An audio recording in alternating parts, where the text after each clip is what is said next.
Shalom shalom, Yesu ashimwe cyane. Nongeye kubaramutsa mu izina rya Yesu.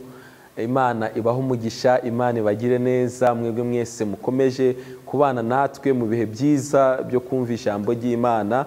Turabashimira cyane ko mukomeza kubana natwe no kudukurikira, kandi ko mukomeza no gusangiza abandi ijambo ry'Imana kugira ngo izi nyigisho zibashe kugera kuri benshi. Imana ibagire neza. Turabibutsa ko hari inyigisho twatangiye mu minsi ishize ivuga ngo ibintu birindwi bituma amasengesho yacu adasubizwa. Ubushize twavuze ibintu bitatu. Niba utarakurikiranye inyigisho uze kwishakisha kuri YouTube channel yacu, uraza kwisangaho kandi uraza guhabwa umugisha. Uyu munsi turaza kuvuga ibindi bintu bituma amasengesho yacu adasubizwa. Bene data, murabizi iyi si yuzuyemo abantu benshi bakunda gusenga, kandi ni byiza, nibyo Imana idusaba. Ariko hari igihe dusenga ugasanga twatakaje igihe kubera ko tutabashije kumenya uburyo bwiza bwo gusenga. Rero ni byiza ko tumenya iby'Imana idusaba n'uburyo twakwitwara kugira ngo gusenga kwacu kubashe kugira umumaro. Imana rero ibagire neza. Turashima Imana ko n'uyu munsi turaza guhabwa umugisha muri iyi nyigisho. Reka dushime Imana, dutangire inyigisho y'uyu munsi. Uwiteka Mwami Imana, twongeye kugushimira ko uduhaye umwanya mwiza wo kuganira na bene data ijambo ryawe. Ndasenze mu izina rya Yesu Kristo, umuntu wese agiye kutwumva ahabwe umugisha Mwami, kandi ijambo rya tuza kwiga rigira imbaraga n'ubushobozi mu buzima bwacu, mu izina rya Yesu Kristo. Amen. Haleluya. Abo twatangiranye rero twaravuze ngo hari ibintu bimwe na bimwe bituma amasengesho yacu adasubizwa. Nibyo Umwuka Wera aduhishuriye mu ijambo ryayo, kandi koko kubyumva no kubikurikiza byabasha kudufasha mu buryo bwiza bwo gusenga, tukabasha kubona ibyo twasabye ku Mana. Wibuke ko dufite isezerano Yesu yadusezeranye muri Matayo igice cya 7 umurongo w'7. Bibiliya iravuga ngo musabe muzahabwa, mushake muzabona, mukomange ku rugi muzakingurirwa. Kuko umuntu wese usaba ahabwa, ushatse abona, n'ukomanga agakingurirwa. Ni isezerano ry'Imana ko ugomba gusaba Imana ikaguha ibyo wayisabye. Haleluya. Ariko rimwe na rimwe mu buzima hari igihe tutabona ibintu dukeneye cyangwa se dushaka ku Mana. Nizihe mpamvu zituma tutabasha kubona ibyo bintu dushaka ku Mana? Haleluya. Uyu munsi turaza kuvuga impamvu ya 4. Impamvu ya 4 yavuga ngo ubunebwe. Ubunebwe. Abantu benshi bafite ubunebwe bwo kudasenga. Abantu benshi ntabwo basenga. Abantu benshi ntabwo bashaka Imana, ngo bafate ibihe byo kwegera Imana no gushaka Imana no kwinginga Imana. Abantu bagira ibyifuzo muri bo. Umuntu akifuza kuba yabona inzu nziza, yabona umugore mwiza, yabona umugabo mwiza, yabona akazi keza, bigaherera mu byifuzo. Ibyo rero wifuje udafashe umwanya wo kubisengera, ntabwo wabasha kubibona. Yakobo yarabivuze mu gice cya 4 umurongo wa 2, haravuga ngo murararikira ariko ntacyo mubona. Abantu benshi barararikira ariko ntacyo babona. Urarikira ibintu byiza, iterambere, kugera ku bintu bikomeye, ariko ntabyo ushobora kubona. Kubera iki? Ngo murica kandi mugira ishari ariko ntimushobora kunguka. Wowe urashaka kubona ibintu byiza ariko wisha abantu, ariko wahohoteye abantu, ariko wagiriye ishari abandi, ntibikunda. Ngo muratabara mukagwana nyamara ntimuhabwa kuko mudasaba. Haleluya. Kubera kudafata ibihe byo gusaba Imana. Wibuke muri Matayo yatubwiye ngo Yesu yavuze ngo nimusaba muzahabwa. Yakobo aravuga ngo nimuhabwa kubera ko mudasaba. Nta mwanya ufite wo kuba imbere y'Imana, nta mwanya ufite wo kwihererana n'Imana kugira ngo ubashe gusenga, usabane n'Imana, winginge Imana. Haleluya. Bibiliya yatubwira muri Filipo igice cya 4 umurongo wa 4 ngo ibyo mushaka byose mubimenyesha Imana mu gusenga no mu kwinginga. Ntabwo ufite umwanya wo gusenga, ntabwo ufite umwanya wo kwinginga, ni gute uzabona ibyo ukeneye ku Mana? Yesu adufashe bene data. Ubunebwe ni bubi. Niyo mpamvu muri uyu mwanya ndirukana umwuka w'ubunebwe mu buzima bwawe. Imbaraga zikubuza gusenga, imbaraga zikubuza kwegera Imana, ndazirukana mu izina rya Yesu. Ubunebwe rero ufite buzatuma utabasha kugera kure, buzatuma utabasha kugera ku bikomeye.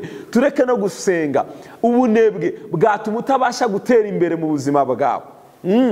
ubunebwe bwatuma uzapfa uri umukene. Niyo mpamvu ukwiye kwirukana umwuka w'ubunebwe, ukubuza gusenga, ukubuza gushaka Imana, ukubuza gukora mu izina rya Yesu Kristo.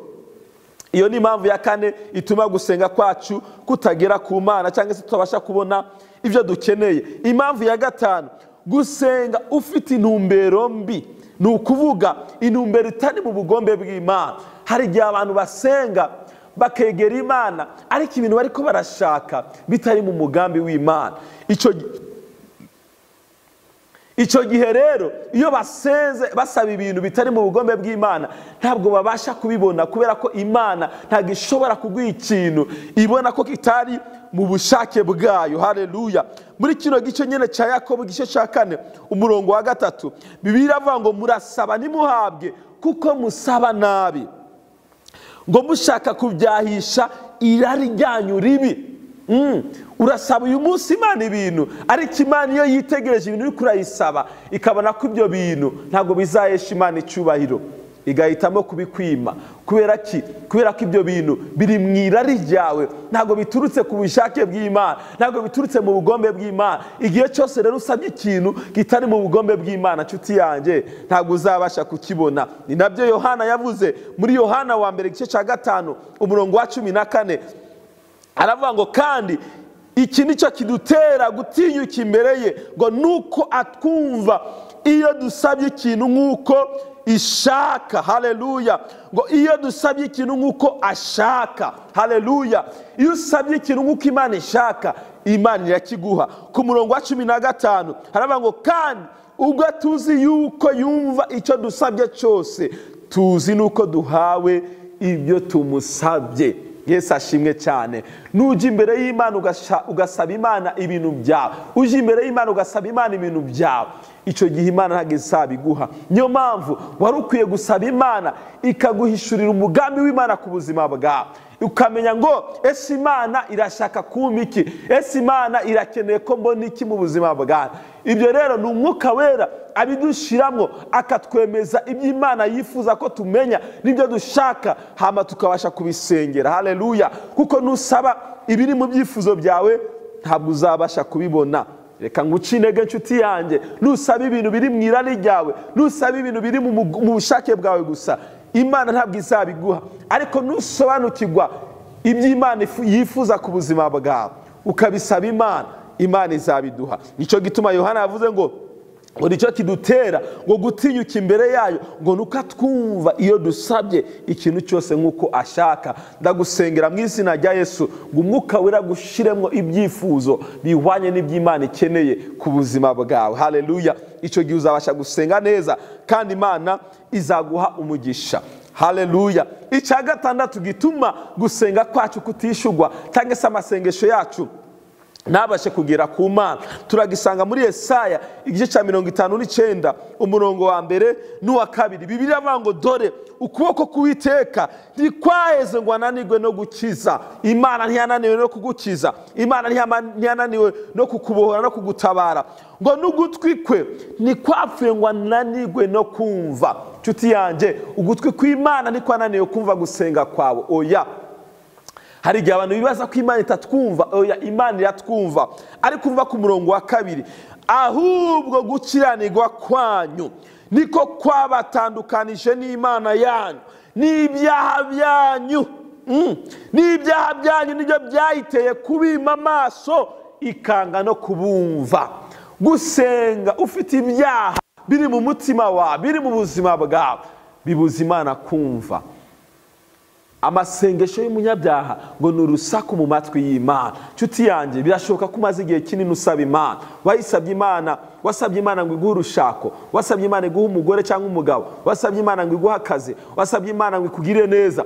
Ariko reka nkubwire, banza usuzume mu mutima wawe niba hatari ibyaha wibitse muri wewe. Hari ibyaha ukora wihishwa, hari ibyaha ukora wibaza ngo abantu ntibakubona, ariko ibyo byaha bituma gusenga kwawe kutagera ku Mana. Nicyo gituma ngusaba muri uyu mwanya ubanza usuzume ubuzima bwawe, niba hari icyaha kiri mu mutima wawe cihane muri uyu mwanya. Bwira Imana ngo Mana, iki cyaha maze iminsi nkora ndacihanye, kubera ko kimbuza kugera ku mugambi wawe, kimbuza gusingira gushika ku isezerano ry'Imana riri ku buzima bwanjye. Icyo cyaha nshuti yanjye, ubwo busambanyi bwihane, iryo rari ryihane, ko kwikinisha kwihane, iryo shari ufite ryihane, ibyo byaha byose ufite byihane kugira ngo Imana ibashe kuguha umugisha, Imana ibashe kukwinjiza mu masezerano yawe. Abantu benshi bakorera Imana ariko imitima yabo yuzuye ibyaha. Urasenga nibyo, urakorera Imana nibyo, urashaka Imana nibyo, ariko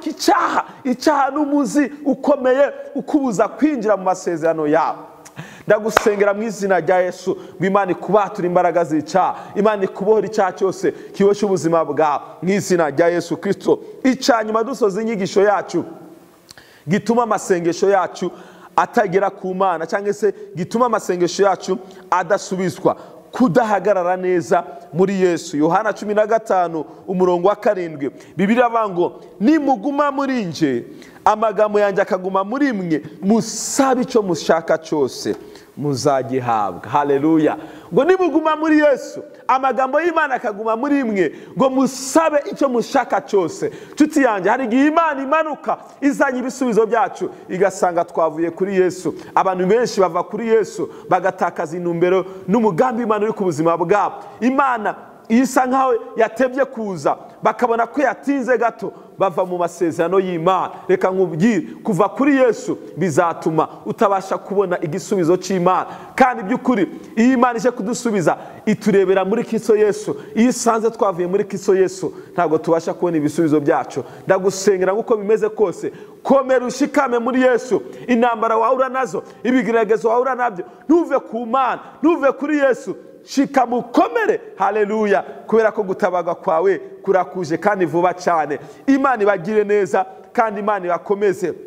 Ndagusengera mu izina rya Yesu ngo ibi bintu byose tuvuze, izi nyigisho zose tuvuze twigishije, Uwiteka kugire neza. Haleluya. Umwuka w'ubunebwe gushire. Haleluya. Kutizera kukuvemo. Haleluya. Kugira ubunebwe kukuvemo. Haleluya. Ibyaha bikuvemo. Haleluya. Ushikame muri Yesu kandi ukomere, uzabona gutabagwa guturutse ku Mana. Imana ibagire neza kandi Imana ibakomeze. Niba mwahawe umugisha n'inyigisho, muyisangize n'abandi kugira ngo nabo babashe guhabwa umugisha. Mana, turagushimiye kubw'ubwoko bwawe, urakoze kubw'ijambo ryiza utugejejeho. Umuntu wese yaryumvise kandi yaryizeye, reka rimukorere ibitangaza mu buzima bwe. Ndasengeye abantu bafite ibyifuzo bitandukanye, reka Mwami Imana ubagire neza, ubatabare, ubagezeho ibisubizo by'ibyifuzo byabo kugira ngo bakomeze kugushima kandi bakomeze kuguhimbaza. Urakoze kuri Imana igira neza, icyubahiro n'ingaje bikomeze kuba ibyawe mu izina rya Yesu Kristo.